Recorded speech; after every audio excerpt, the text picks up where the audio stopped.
Good afternoon, I'm Abe. And I'm Frank. And today we're adumbrating the first half of Chapter 24, Industry Comes of Age, in Kennedy, Cohen, and Bailey's The American Pageant textbook. And today we have a special guest, our very own American history professor. Sir, would you please introduce yourself? Hello, I'm Professor Sinclair. During the late 1800s, many of the most talented men began to be attracted to more profitable jobs instead to politics and the presidency. And railroad construction began to boom. By 1900, America had more miles of railroad than all of Europe did combined. Railroad construction was worth the high cost since it promoted economic growth and increased national unity. Because of this, the American government granted large belts of land to railroad companies for building. In return, the government received lower rates for military traffic and postal services. The railroads could also use the land as collateral for other loans or to sell the land, and hence turn the land into gold. The railroad had momentous effects on towns and cities. Any cities blessed with having access to a railroad grew and flourished, and therefore some ambitious towns even bribed railroad builders. But Frank, do you think that this momentum could carry the railroads to cross the entire continent? Absolutely. The secession of the South ended the debate over whether the Transcontinental Railroad should run through the North or the South, since Congress had commissioned the Union Pacific Railroad to run through the North, since the South had seceded. This company, along with other railroad companies, received exorbitant amounts of funding and land grants from the government, as you already pointed out. For example, the Credit Mobilier Company made $73 million in a few short years through pocketing government funds and hiring cheap Irish labor in the form of paddies. In the East, the Big Four commanded construction, which included such titans as Leland Stanford and Collis Huntington. This project finally came to close in 1869 in Ogden, Utah, when the U.S. was finally united by the rails. But Abe, can you tell me about any other big railroad projects happening at this time? Of course. 4 other transcontinental railroads were completed before 1900, but none of them received loans from the federal government, as the Central Pacific and the Union Pacific had before.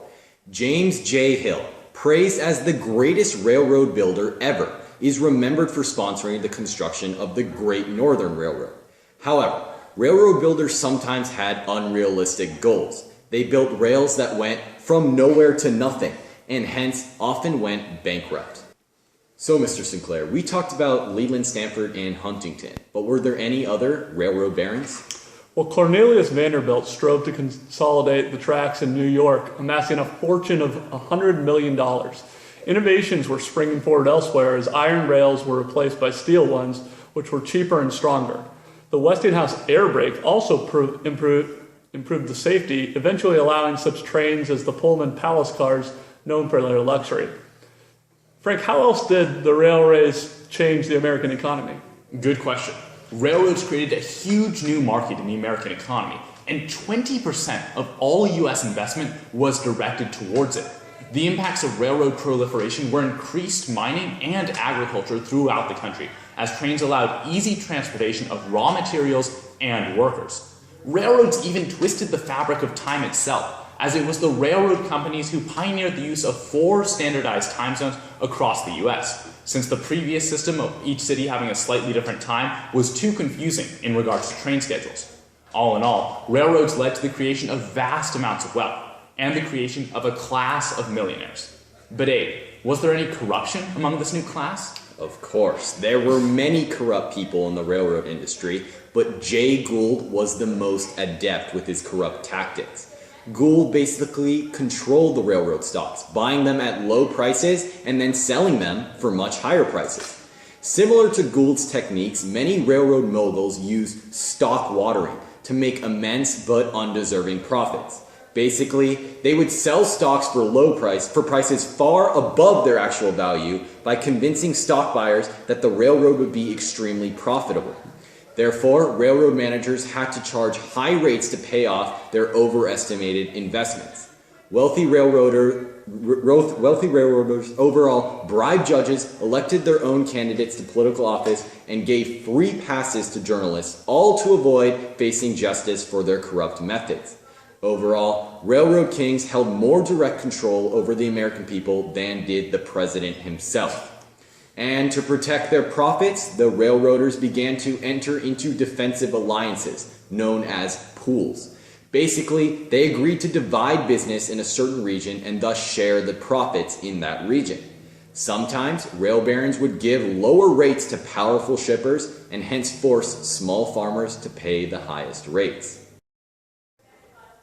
So, Mr. Sinclair, how did the American people respond to the booming railroad industry?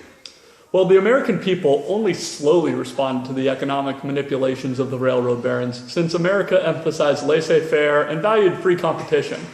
They also maintained the American dream, or the hope that anyone could become a millionaire. Nevertheless, some state legislatures in the Midwest began to attempt to regulate the railroad monopoly.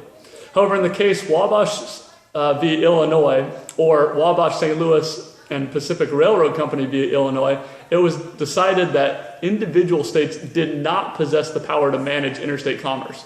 Only the federal government could do this job. Congress also made its first attempt to manage business for the interest of the society with the Interstate Commerce Act, or the ICA, which 1. outlawed pools and rebates, 2. mandated that railroads publish their rates, 3. prohibited higher charges for short hauls than for longer hauls, and 4th, established an Interstate Commerce Commission to enforce these new rules. However, the ICA didn't really count as the popular triumph over the railroad baron wealth. The ICA basically allowed competing business interests to settle their conflicts peacefully and thus helped prevent rate wars between the railroads. Overall, the ICA stabilized, but didn't revolutionize the business system. How did the country evolve in terms of industrialization, Frank? Well, that's a good question. Overall, in the course of the 3 decades after the Civil War, America catapulted to the top of world manufacturing, outstripping such titans as Germany and Great Britain. And there were a few key reasons. Firstly, those with wealth were eager to make even more money by reinvesting into the American economy. Second, America was blessed with almost every resource desirable, from coal to petroleum, iron to copper. Thirdly, there was cheap labor in the form of immigrants from Europe. Fourth and finally, there were new inventions for increasing efficiency, such as the stock ticker and the refrigerator car.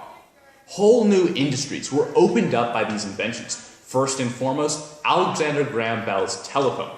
And chief among these inventors was, of course, Thomas Edison, who cranked out hundreds of patents for everything from the electric light bulb to the phonograph in his base in Menlo Park.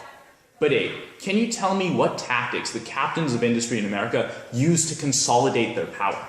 Of course, big business leaders such as Carnegie, the Steel King, J.P. Morgan, the banker's banker, and Rockefeller, the oil baron, all used clever methods to minimize competition.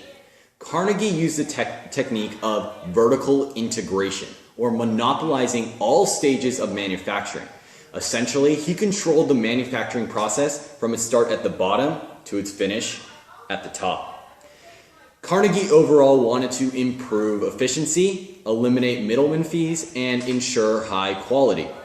Rockefeller, on the other hand, pioneered horizontal integration, or the technique of partnering with competitors to dominate a certain market.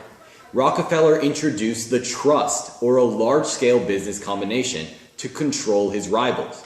And Morgan used interlocking directorates to merge competitors. Basically, Morgan placed officers of his own banking enterprise on the boards of other banking companies.